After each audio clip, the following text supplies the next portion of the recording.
While life often brings very positive experiences that provide joy, I would predict there are few on this earth who have not been faced with the loss of someone or something that mattered greatly, whether it is the death of someone very close to you, or the conclusion of a relationship, or even losing one's job. These situations can test us and are often very tough to bounce back from. Losing the people we love or things that add immense value to our lives can be really challenging. Just recently, my parents' dog needed to be put down after a tough bout with bone cancer and kidney disease that was causing her a lot of pain. It was an emotional time for our family, but what really helped us let go was the fact that we knew she had a lovely, joyous life when she was with us, especially since we adopted her as an older dog at the age of 7. In these situations, letting go helps us move past negative feelings such as sadness and grief and allows us to keep living in the present. From a less emotional, but perhaps equally challenging perspective, some individuals might desire to let go of certain responsibilities or leave a job that drains them. These decisions can feel painful and incite fear about what might happen if they were to let go of these things. But being able to let go may bring about increased happiness and a better sense of balance. Regardless, loss is inevitable, and our willingness to let go of something does not affect whether or not tragic situations occur. Ultimately, letting go is a choice, and the process of letting go is one we must endure to move on with our lives, and it can help us find gratitude for what we have, as well as help us grow.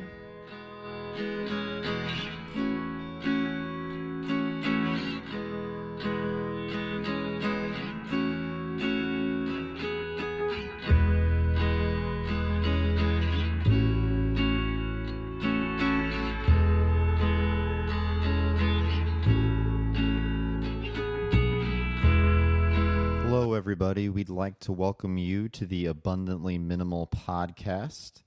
I am Jake. You have just heard Sarah, and we are here to help you in your journey and share our own journey of trying to create abundance through living intentionally. This is episode 5, The Art of Letting Go. And during this episode, we're going to talk about, the art of letting go. 5 topics that we're going to be talking about today are losing someone or something, letting go of a job that drains you, letting go of unfulfilling relationships, letting go of extra stuff on your schedule, aka saying no to things, which I like to call extra fluff, and finally, letting go of unused or unnecessary items, since that is kind of at the core of what we do here at Abundantly Minimal. But I would say that the concept of minimalism can apply to all 5 of these major topics. So anyway, we'll go ahead, I think, and get started talking about the process of losing someone or something, whether that is a family member or friend, or even like an animal, a family pet. There's a lot of different situations, and obviously we're only talking from our own experience on this. I know that people go through so many really challenging experiences that I can't even imagine because of the challenge involved there. But looking at how do we move past these really tough situations? I know one story, I think with today's topic of letting go, we're going to be giving a lot of different stories from our own experiences thus far and kind of reflecting on what the process looks like when, you're trying to move past it. And obviously, it's not necessarily something that's going to work for everyone or apply to 100% of situations. But hopefully, if you do find yourself in any of these situations, hopefully some of this is able to add value to your life and is something that's, something useful to you.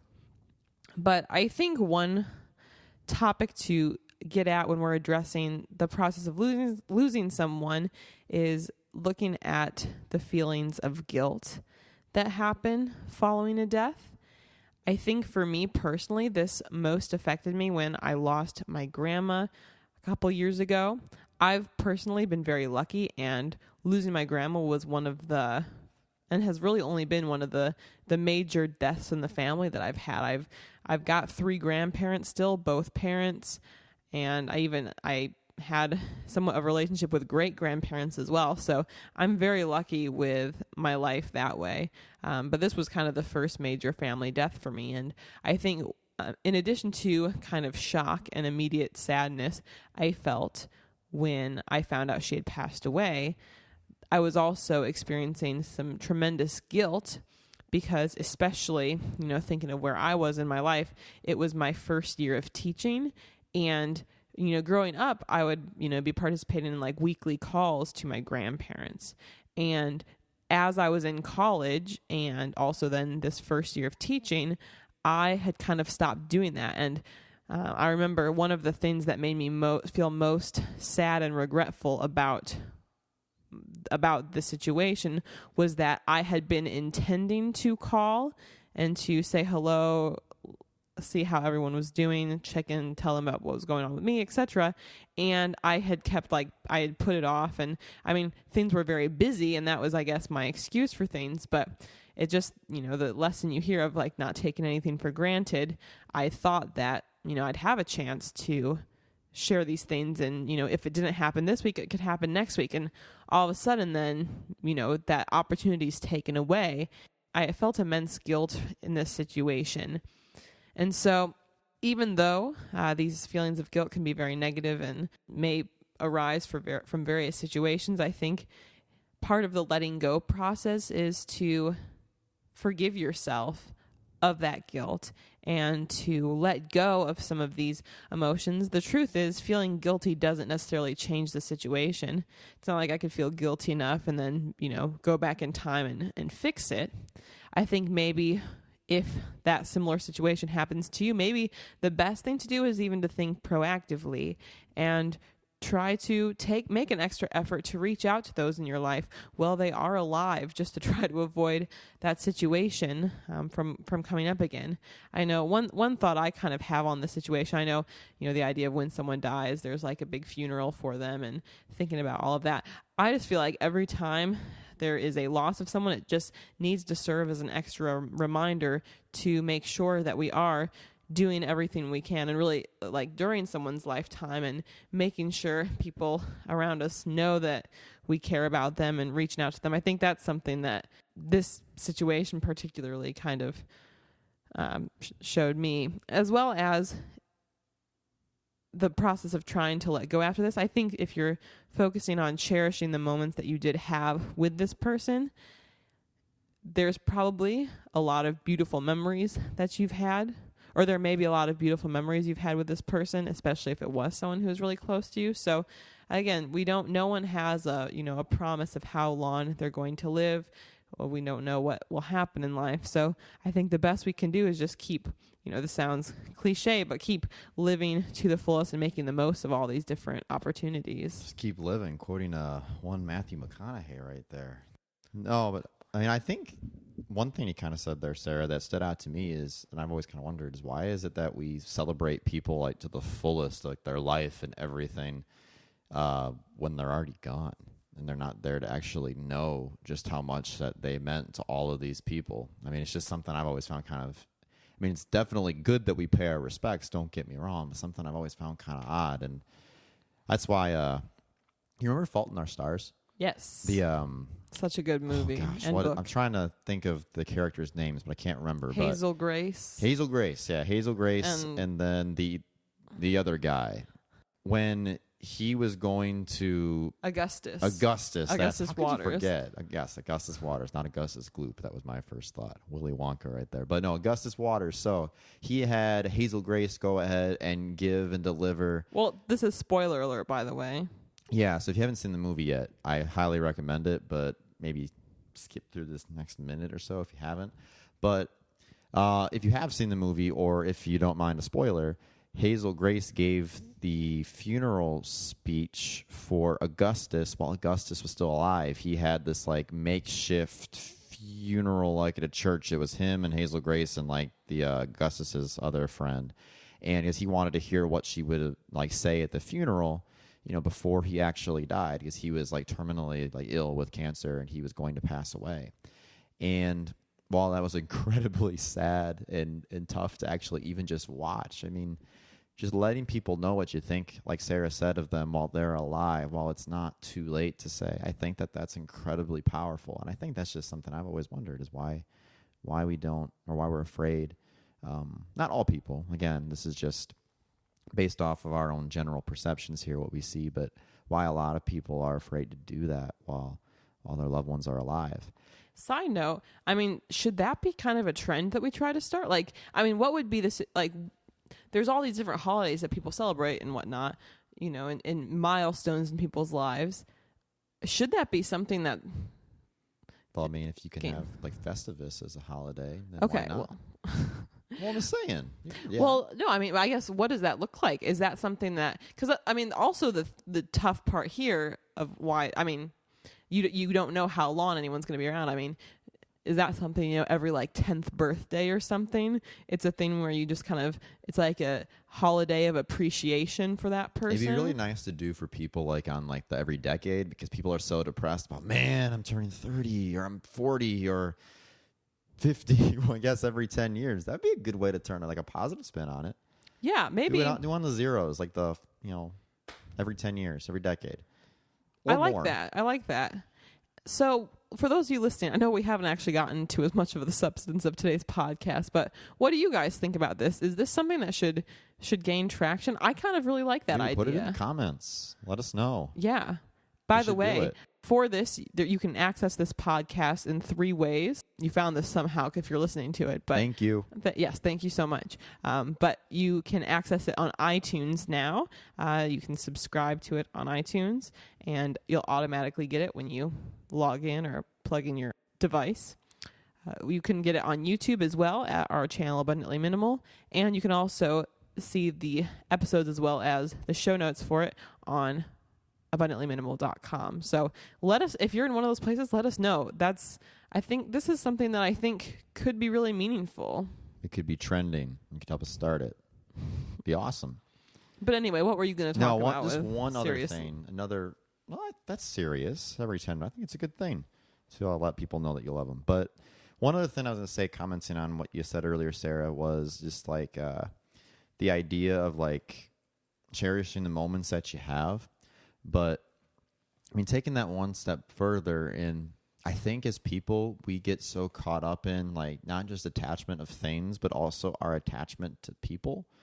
And, you know, just thinking like, well, it's like the end of like everything, like when that person dies, like that's it, it's over. And from a physical sense, I mean, yeah, it is, and that's life. But it's just, I guess, I don't know, one of these weird questions that I always think of. But from like many religions, there's this like idea of this next world and other world. And I'm not going to get into, you know, each of the different religions and, you know, what everyone believes in. You know, believe in what you believe in. That's perfectly great.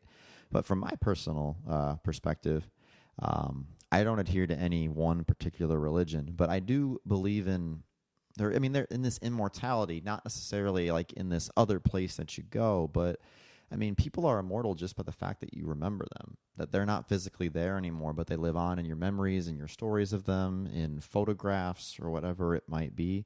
And I think we have such a hard time, I think, as human beings of like letting go, especially of people. And I mean, I'm not going to sit here and say that it's something easy to do and whatnot. It's not something that, you should all be striving to just, have no emotion or attachment or caring about anybody. But, again, I just, something I think about is that people still have a way of living on just because they're not physically there anymore. Yeah, that's a huge loss, of course. But they're not truly dead. They're not truly gone unless you, completely forget about them, which I don't think we're going to do. So in some cases, maybe even after someone's gone, you think about them more. But I guess though that gets back into the thing about like cherish people while they're still alive and right, building new memories and whatnot. Let's talk about something a little less depressing. Letting go of a job that drains you? Yeah. All right, Jake, take it away. Who doesn't like to talk about letting go of a job that drains you, right? That's something that's positive. Being positive about it, though, that's I think the key. What the solution is of how you can fix that, not just dwelling on the bad, which Sarah will tell you I have a terrible time of doing sometimes. But trying to change that. So I think I can speak a little bit more about this particular kind of loss because actually we both can, because it's something that we're currently going through right now. I don't know if we said this in a previous episode, but we are both teachers, and we are currently in the process of packing up in a few months and going back to the Chicago suburbs to live closer to Sarah's parents, my parents, other immediate family, extended family, the whole family, right? Not the whole family, but a lot of them. I guess starting a new phase in our life. And I think kind of going along with this, though, in this like shift, at least I have been questioning whether or not I even want to stick with the current job. I mean, the profession, I should say. I mean, I'm going to be leaving the current job I have, but sticking with the education, teaching profession in general, just because, I mean, for me, there's a lot of frustrations that I've experienced, whether it's with the expectations you have of being a teacher with like lesson planning, grading, that kind of stuff, or even some of the interactions that you have on a day-to-day basis, whether it be with students, parents, other stakeholders, that for me, they come out being a little bit too negative. And so something I guess that I guess a lot of people don't know is that, I mean, the negativity that arises for me from this job is like honestly affecting me like at the point of like at home. Like I literally bring my work home with me, and not just like literally like that work, but also in terms of just always complaining and always being upset, or kind of tough to admit, but I mean, I have nights where I literally can't do anything to better my situation with my work because I'm having crippling anxiety like attacks because I can't, I mean, of something that happened with a student during the day that was stressful or negative or whatnot, or I mean, it's hard to explain, but this job ultimately has, I mean, there's been positives about it, but has ultimately also, I think, hurt my mental health, my well-being, and just my like day-to-day well-being. So I think that, you know, this job's created like discontent, honestly, in that I feel like that some of what I do sometimes, it, for me, in my perspective, it lacks purpose. And I feel like I'm not really doing something worthwhile. I mean, not saying that like educating kids is not worthwhile, but for me, it's not something that I guess I feel as strongly about as others in terms of, is it worth the anxiety and the negative, I guess, attitude and whatnot that I've been developing as a result of it. So I think I'm rambling a little bit too much here. Well, no, I think that's all good. I mean, where are you at right now in this? Well, I mean, I think that for a lot of people, I mean, the first thing, it's really easy to just get caught up. Like if you're in my situation, I'm sure not alone out there. A lot of people, it seems like, that I talk to, whether they be like people starting out or people who have worked a number of years who are quite older than us, that they aren't really fans of their job. They view a job as just a means of making a paycheck, which for me, I mean, that's how I grew up thinking that way. But now it's like, man, if I have to go spend the majority of my time in some other place that's away from, well, you, Sarah, from our future family and whatnot, it's got to be something that at least like doesn't make you feel miserable and doesn't make you like afraid to get out of bed in the morning. Right? It's tough enough just getting up because it's early. But if you don't want to go somewhere because like you have like these anxiety attacks, that's not good. But I mean, I think for me, the first solution and something that I would suggest is maybe the job itself isn't necessarily wrong for you, but maybe the situation in which you're doing the job is not necessarily right for you. So currently my plan is that I'm applying to teaching jobs still, social studies teaching jobs in the Chicagoland area. Idea being that, you know what, maybe my particular environment that I'm in, the school that I'm in right now, is just, we just don't mesh. Either, you know, we just don't quite fit together, right? Kind of like when you're in a relationship with someone, it's not necessarily that you're a bad person or the other person's a bad person, but the two of you together, it's just a bad combination. It just doesn't work. And it's nobody's fault with that. So seeing, so to speak, in this, job relationship, maybe being in a relationship with a different school in a different community may be better for me. And part of the reason that I'm doing this is, and I don't know, Sarah, if you read this, but Cal Newport's So Good They Can't Ignore You. I did not. You did not read this? You should. Well, you told me about it and you got rid of the book. Sorry. Minimalism. But Sarah did buy it for me, though, so credit to her. But one of the big things that Cal Newport was talking about is that we focus too much on trying to find our passion and thinking that is going to make us happy from a work standpoint. It's not bad to have passions at all, but if that's what you're basing your entire work life around, then you're kind of in trouble. And so he talks about, amongst other ideas, this craftsman mindset where focus on building your craft, and people who end up finding satisfaction in their jobs, it's not because, they just started off doing something they're passionate about, but whatever they ended up doing, they really worked to master that craft, even though it would have taken, many, many, many hours and many sometimes months or even years to master. In the long run, the short run, it's tough, but in the long run, they're leading much more happy and fulfilling lives in their careers because they put in that effort. And just this whole idea, and I don't know if it was Newport that said this or somebody else, but happiness is a byproduct, not a destination. To whoever said that, I'm sorry that I can't remember who you are. But so I've kind of embraced that, thinking, all right, so let's give it a try somewhere else.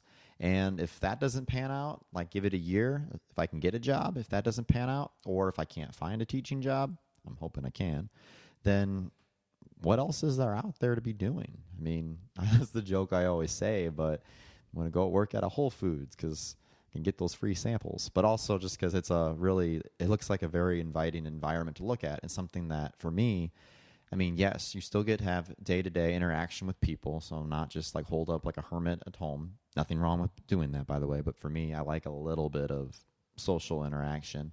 So maybe doing something with that, or environmental, going into that.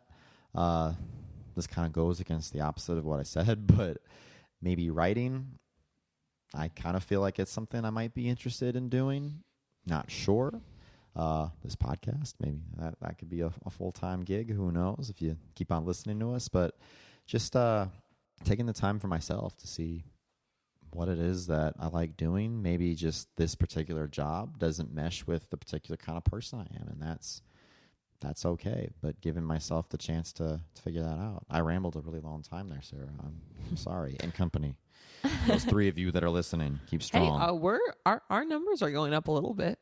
But regardless, you said a lot of really great things. I think the way, at least in the United States, and I'm guessing others feel this way as well, it can be challenging just the way our society is set up, where we kind of expect young people to make major life decisions about what their future holds when they haven't had the chance to make those kind of decisions as much necessarily. So thinking about college major. And I think the other side of it too that people don't address, the average person changes their job three times in their lives. And we're not just talking about, I guess I shouldn't say job, I should say career path. So it's on average, let's say someone is a teacher, then they go into do business related things, and maybe they end up in healthcare. There's 3 major industry switches on average in a person's life. So I think many still live under the idea that, I'm going to do this and I'm going to do this my whole life.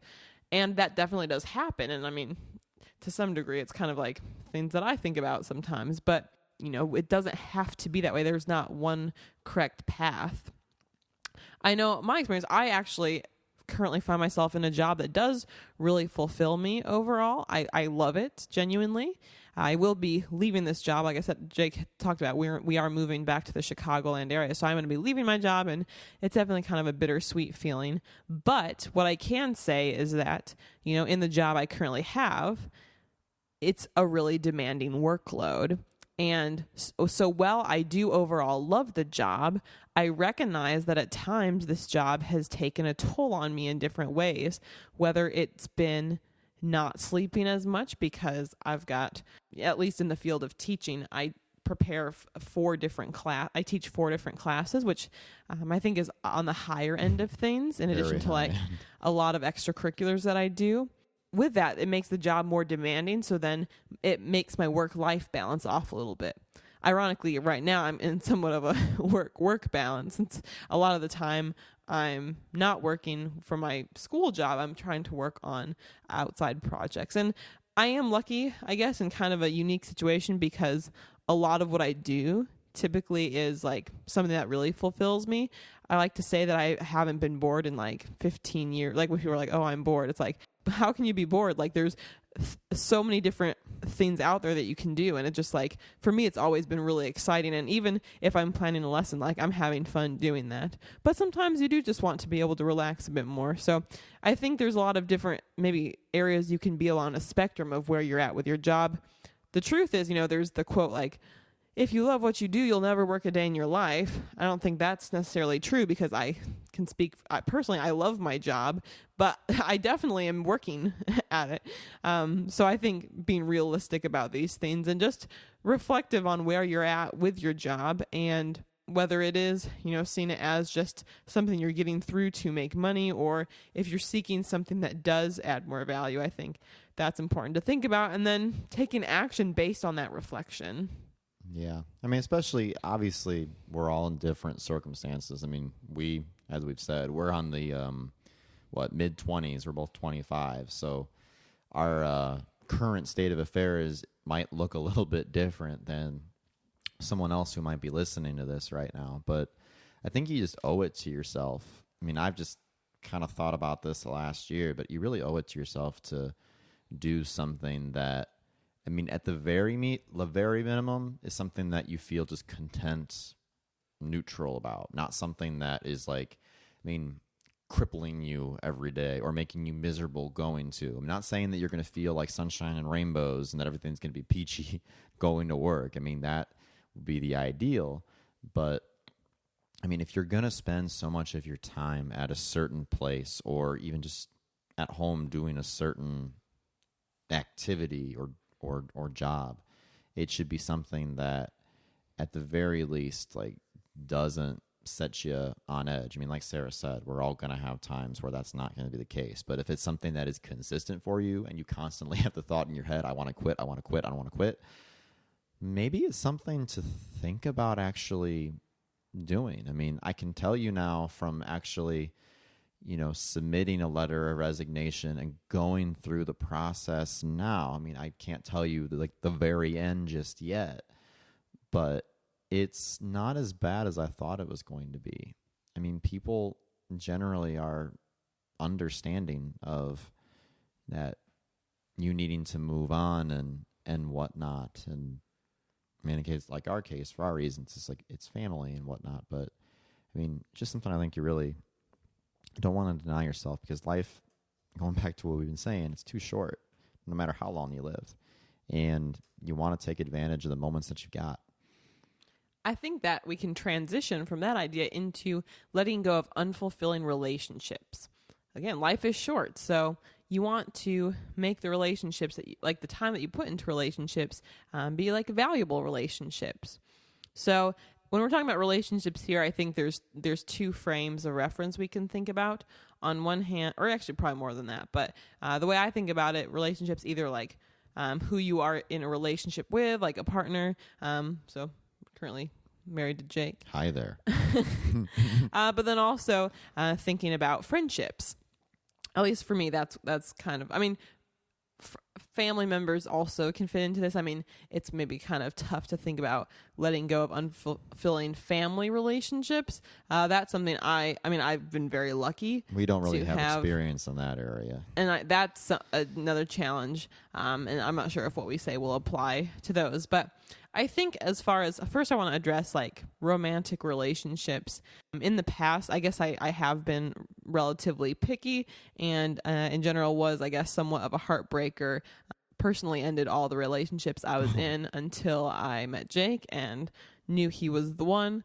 But I think one thing that kind of always like allowed me to do that, even though because I did end these relationships, it wasn't that it was easy to do, and some of them made me incredibly sad to end those relationships, one of which took me over a year to recover from fully, even though I was the one who'd kind of called it off. I think it kind of all goes back to knowing what is most important to me, thinking about what we deserve as humans in relationships, and making sure that the relationship kind of aligns to those. I'm not going to go into specifics who I was in a relationship with or, any specific details, but for example, some of the issues, feeling like there's an imbalance between the relationship, like if there's one person who's more invested in it than the other. And this is tough too. I mean, maybe some of you listening have been in a relationship before where you can relate, but it seems like one person, and in like some of these cases, I felt like it was more so me, is more invested in the relationship, and maybe that the other person doesn't care as much. Obviously, people have different ways of showing their affection. There's the different love languages. So kind of acknowledging that and discussing that. But, at the root cause, if the relationship matters more to one person than others, I mean, that could lead to unfulfillment and other negative emotions. Another thing, just even the ideas about the amount of time that people spend with each other. So is someone satisfied if, you're spending like one day per week with that person, or is something like you want to be kind of hanging out together as much as possible? And I know with Jake and I, it was like I wanted to see him like literally all the time, and I still enjoy seeing him as much as possible.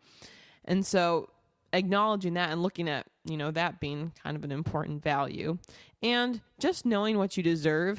If there is someone who's treating you poorly, and I'm lucky, I never had a situation where I was under any kind of abuse or anything. But I mean, if someone is treating you really poorly in a way that hurts you, and whether that's, physically, mentally, emotionally, in any of these ways, I mean, letting go of that relationship can perhaps be scary, but I think we really owe it to ourselves to do that. And even though it's also tough, I mean, I'm very lucky. I'm married now, very happily married now as I'm doing this. And if you're alone and feeling lonely and sad at the time, obviously it's going to maybe have you think differently, but it's like there is, someone out there that will value you and make you happy and, likely line up with a lot of your values. And it's kind of just a matter of being patient, I think, for those, and knowing yourself. So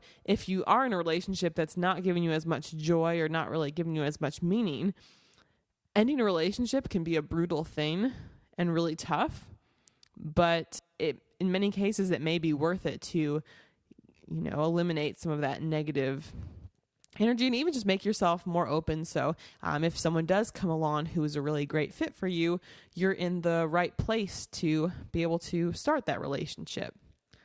For the friend process, it's I think very similar to being with people who have similar values and that you can really feel comfortable in. I guess that's another thing, being able to be fully comfortable with a romantic partner or a friend is so important, because again, life is too short to have to feel like you're constantly manipulating yourself to be an ideal version of, what you think that other person wants. With friendship too, like that, you shouldn't have to feel like you're acting or you're being anything but your true self with your true friends. Sometimes in certain situations, you won't make the same friends that you'd hope you make. I know for myself, freshman year of college, I did make a lot of good friends and met a lot of people.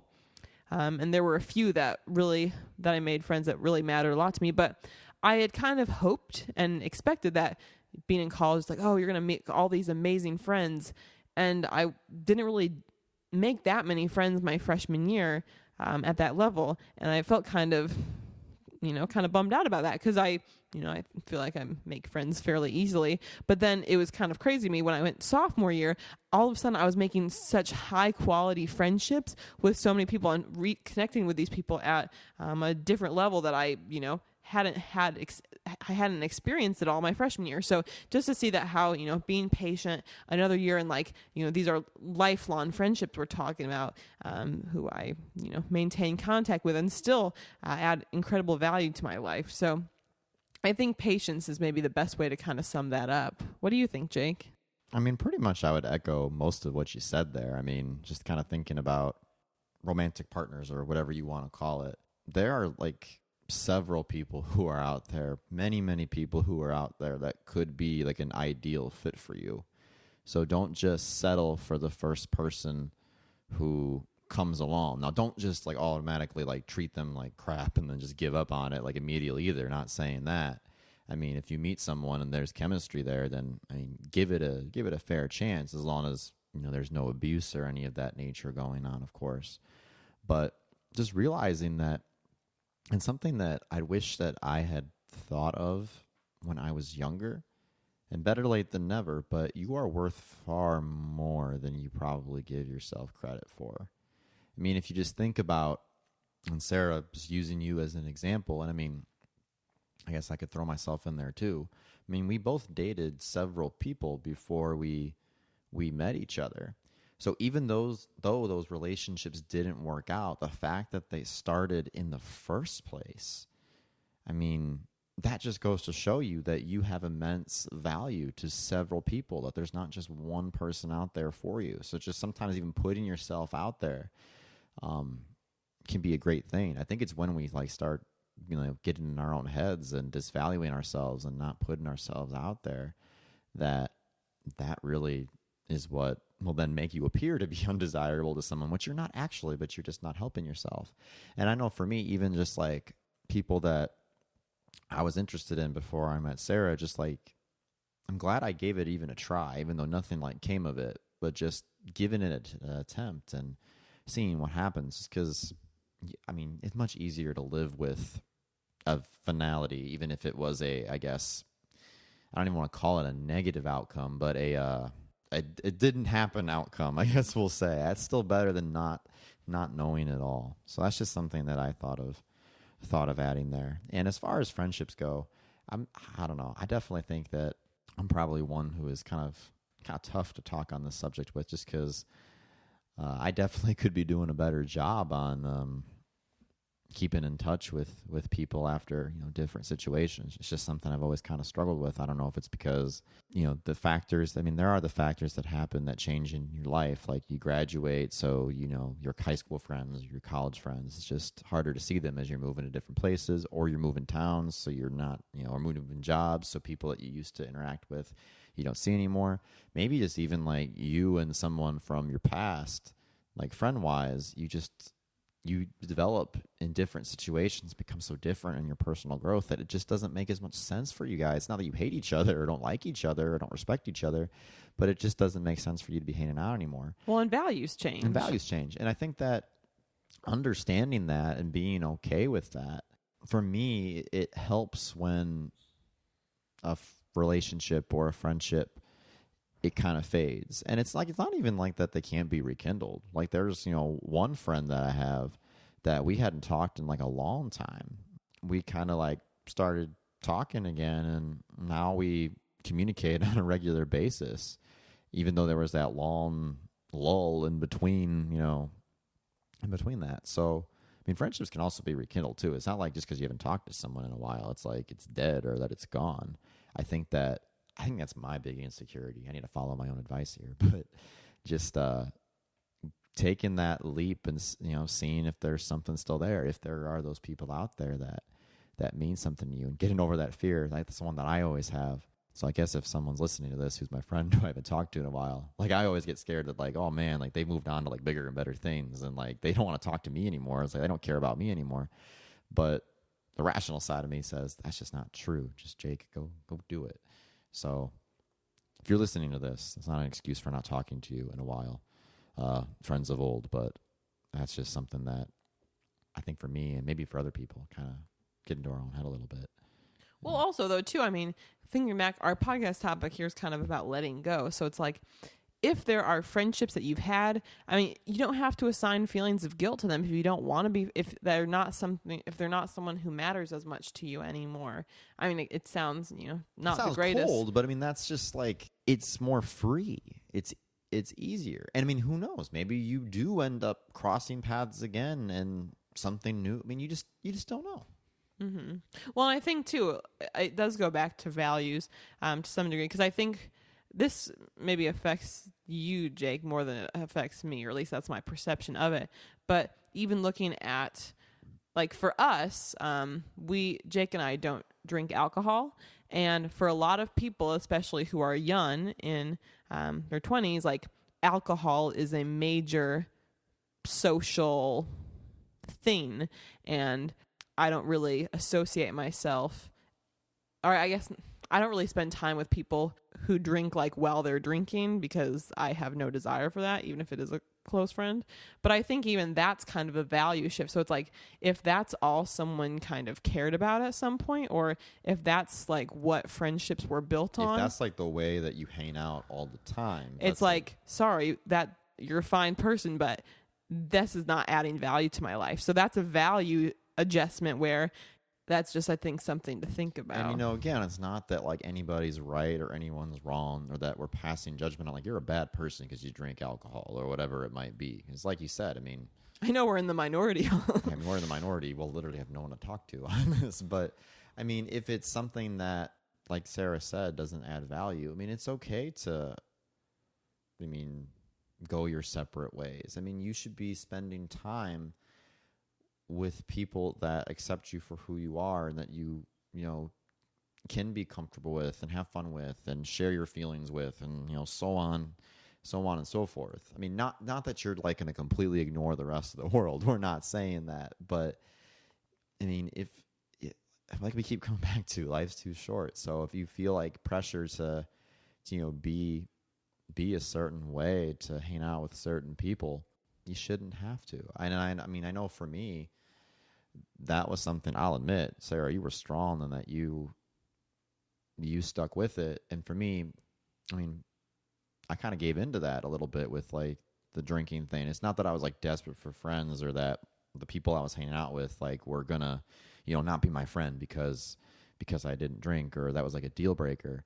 But it just, at the time, I was like, man, this is just a lot easier just to like get involved with it. I mean, I'd be lying if I said that at the time I didn't enjoy it, like being in this friend group and having this to like do. But I mean, ultimately, I would never have made that decision of my own. Like, I mean, I did, but I wouldn't have never like sought that out myself. I mean, because before then and like now,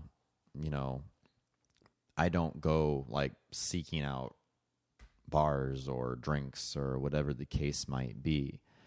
So, I mean, kind of the opposite. We steer clear of those at all costs. I mean, yeah, pretty much. So I guess I don't know the point I'm trying to make, because I mean, I willingly made this choice. Like, I'm not blaming anybody else for it, but well, just that now your values have changed. Realizing that, that really isn't what I want to continue to be doing.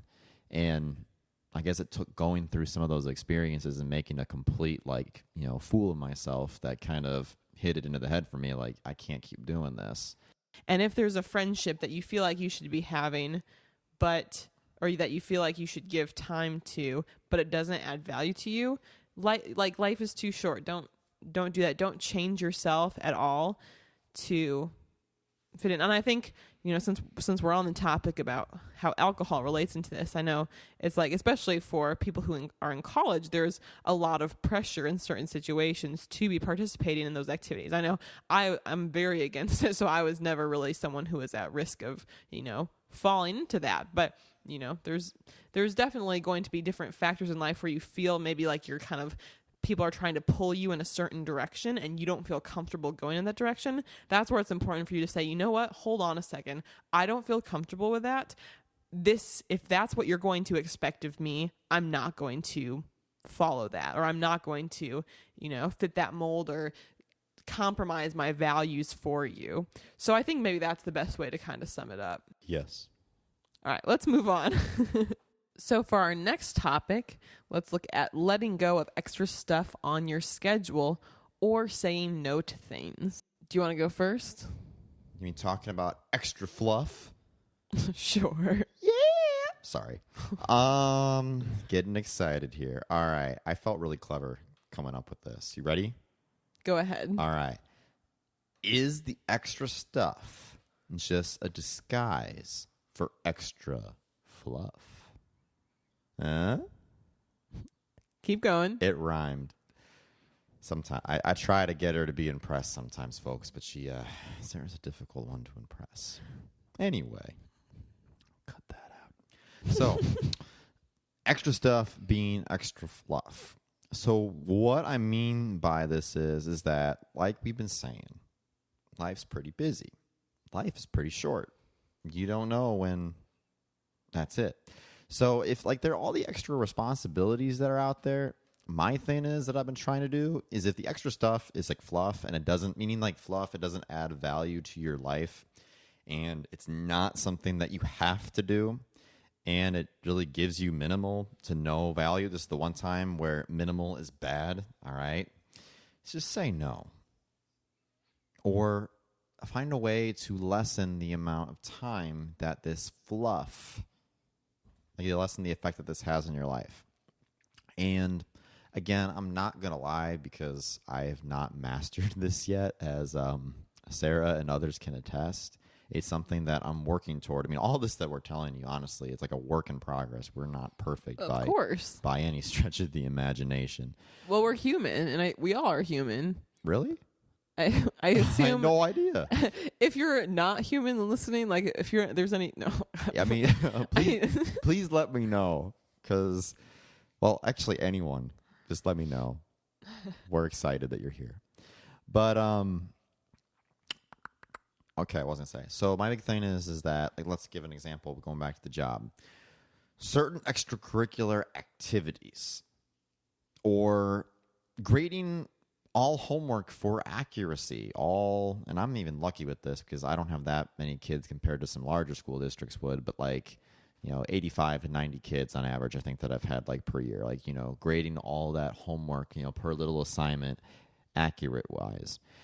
This may go against what some educators will tell you, but in my case, it's not worth it. It's not worth it to grade all of them for accuracy. As long as they did it, as long as they practiced it, as long as they gave it a try, then give them the points. And if they didn't try, well, then, take away the points. But my whole point is that my time is just worth more than doing that. I know for me, I'm a really highly distractible person, as you can probably tell if you've been listening to this for a few episodes or even just this one. But it's a huge ordeal for me to sit down and to grade papers or whatnot that I could have so many hours of my life back if I had lessened the load that I was expecting myself to do. To me, it was extra fluff. It wasn't really giving me any sort of value. So I have to grade as part of my job. I can't avoid that as long as I'm a teacher. But trying to lessen the amount of time that I'm doing that for. And you know what? That's okay. I mean, technically, nobody can tell you what you have to do on your free time. It's your time. Choose how to use it, how you want to use it, and not feel guilty about it. Again, I'd be lying if I said I have mastered this. I have not, but it's something that I'm trying to work toward and something I'm trying to break as far as my own anxiety, insecurity is, realizing that. And even though I guess I realize it, embracing that. And I mean, there's just other activities in general that don't give you value and that you don't have to do. I mean, let it go. I mean, some people might be a little upset about it at first, but, they'll find something else to do with that time. I'm talking about one extracurricular activity that I gave up because I guess I kind of volunteered to do it in the first place, but it just didn't really give me much value. And with other stuff that I've got going on with work and personal life and whatnot, even though it wasn't ultimately that big of a time commitment, it was only an hour a week. I had got some value out of it before. I know other, the students that it was geared there for, it gave them value. At the end of the day, it just wasn't worth continuing to do that for me. It was causing an extra layer of anxiety and an extra layer of stress or that just I wasn't comfortable with. And so I got rid of it. So whether it's something smaller like that, or whether it's a larger time suck, if it seems more like fluff to you and it's not adding to your existence, it's not making you a better person, it's not helping you improve a new skill, I mean, I guess that you value, then it might be time to just to get rid of it. But just adding on all this, extra fluff or these extra activities just for the sake of being busy. The sake of being busy is like a terrible, terrible thing. It's not a bad thing to like not be busy all the time. In fact, I think it's necessary to not be busy all the time. We've created this culture where it's like go, go, go.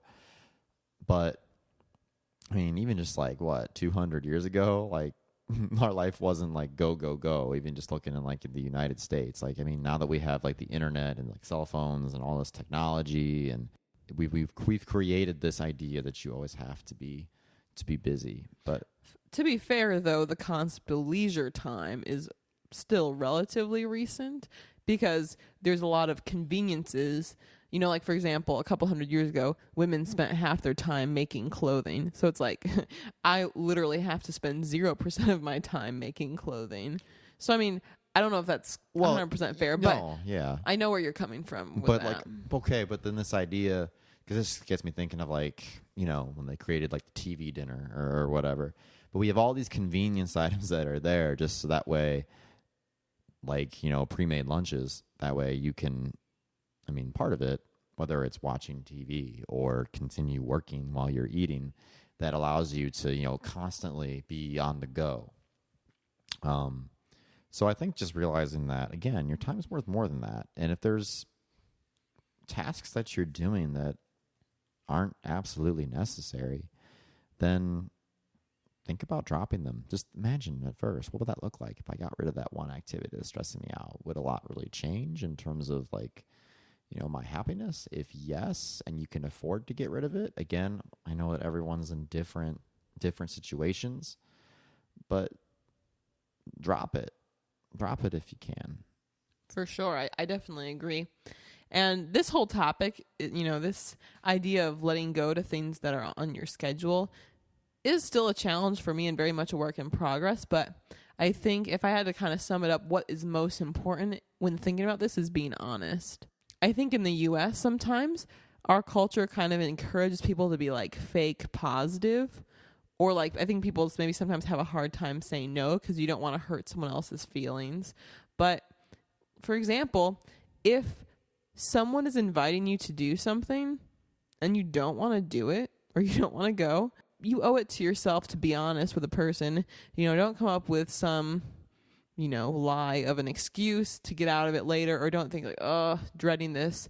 Like, your time is worth so much. I know that's definitely easier said than done, and I have gone to my fair share of events or seen people that I didn't actually want to do earlier. Same. But it's just, like what you personally, if I'm inviting someone to something, I don't want them to go just because they would feel bad about like saying no to me. Like, that's not how I want a relationship or a friendship to go. So being honest with the other person about whatever it is, or even like, I'm not trying to bring everything back to our teaching jobs, but like there's all the fundraisers and stuff that kids do for different things. And we're minimalists. Like, we don't want to buy anything that the kids are selling. I guess from a food perspective, since we're vegans, it kind of helps things because most of the food stuff they're selling, we don't eat. But don't feel like you're going to hurt anyone's feelings. Just be honest. Like, no, I don't want to buy any of that. Like, it's tough. It's kind of uncomfortable at the moment, but overall, I think it just benefits everyone. So everyone who's involved. So I think that would be kind of a refreshing change to see happen in our society. And I know going forward, I do, I guess, care less about like hurting people's feelings at the expense of being honest. Cold-blooded. I know really. it when you say it like that, it does sound that way, but I think it's so important. Likewise, I think with our jobs, I think is where something like being able to say no. I know the fear of that is that if you say no, will my boss be upset with me, or will I miss out on a future promotion or something? But thinking about what they're asking you to do, being honest is really important. So to speak up and say, yes, I know that I probably could make it work, but at what cost in my life?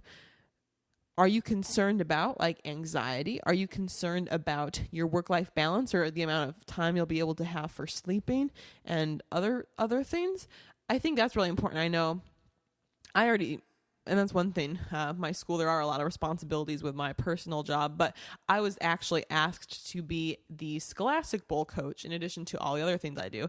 And I was very upfront and honest with my boss. And I said, look, I'm already doing all of these different things. I just don't have the time for this. I don't think this would work out. And that was fine. They got someone else to do it.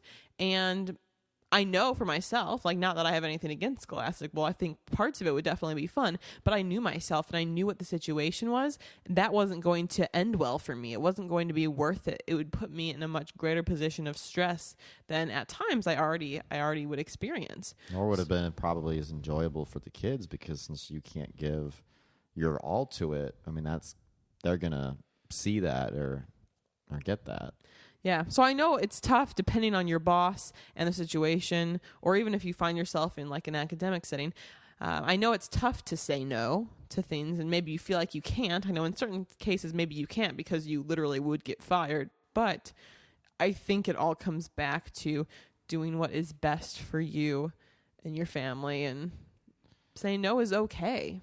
And honestly, I mean, you're going to make your boss probably, I mean, can't speak for all bosses, but if there's a fear of making your boss upset, if they would get upset about you saying no, chances are they're also going to get upset about you saying yes and then not being able to do as great of a job on what you're doing anyway. So at the end of the day, if like they're going to get upset either way, potentially, then just being honest up front. I mean, at least have the negativity on their end be more positivity on yours. Just a way to think about it. Absolutely. And I think finally, let's kind of take it back to the stuff, the unused or unnecessary items, and how do we let go of those? So with minimalism, well, it's not just purely linked to the stuff. I still think that's what people think of first when they're hearing that.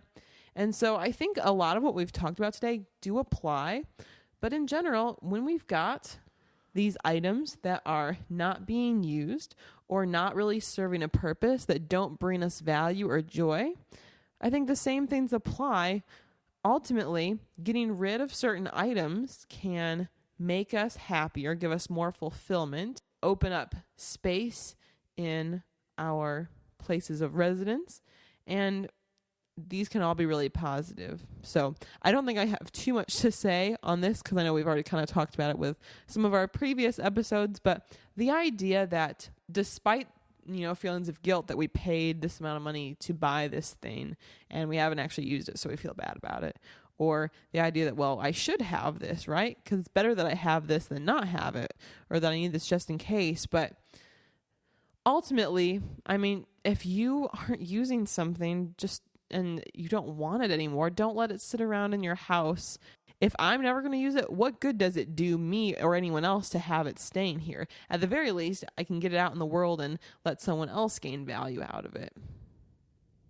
I mean, honestly, after we talked about, relationships and friendships and, I guess, jobs and other bigger ticket items that affect you more, really items, honestly, it's a piece of cake. If you don't use it, get rid of it. But coming from somebody who has difficulty getting rid of some items because of sentimental attachment or whatnot, which I think we did bring up and talk about on a previous episode, one solution that I have for you that's worked for me most of the time is we have like a donation bin in a corner of our house. And if there is something in particular that you're like, man, like, I feel like I should get rid of this. I could get rid of this, but I don't want to. What I've done is I just throw it in the bin, and like the bin, the way that it's set up is like, I guess you can see what's on the top of it, but cover it up or put it somewhere, I guess, where you won't forget about it, but that you can't see it. Maybe you have we kind of had like a bin where we put stuff that we were considering before we put it into the donation bin for like a time. And just see for a certain amount of time that you set for yourself, just does your life drastically change because that item is not there anymore? Do you feel like unhappy that it is not there? And most of the time for me, I mean, I haven't really noticed it. And it's like, man, giving myself that time, like the time heals all wounds kind of idea, giving myself that time away from having the item, even though I still have it, but it's like gone, out of sight, out of mind. When it comes time for us to like donate our items, like I've already said my goodbyes to that item kind of in essence, because I've already been living without it. Now actually taking it out of the house and sending it away, it doesn't seem so bad anymore. You know, one thing I just kind of thought of, and I didn't plan this. I know we have a basic outline when we do the podcast, but we don't have like everything planned out. We just freestyle everything. We're awesome. But one thing too that's really interesting, based on just how we set up our conversation for today, it's funny because now like getting to this unused item part, to be honest, it just feels like it doesn't matter at all because of what we've talked about. Like, we've talked about loved ones. We've talked about relationships, friendships. We've talked about our jobs and feelings associated with those. We've talked about our time. All of these things are so much more valuable than any item ever could be, you know? We have to deal with relationships changing, people dying, different schedule challenges, job challenges. We have to deal with those. Those come up at different points in our lives. But like the stuff, like you don't have to have that be a big concern. Like, you know, we can not have to deal with this kind of these negative emotions by following a more minimalist lifestyle. Mic drop. That sounded more like an explosion. It was. You know, it's like, okay. Sorry, I'm not very good at my explosion sound effects yet. I'll work on it.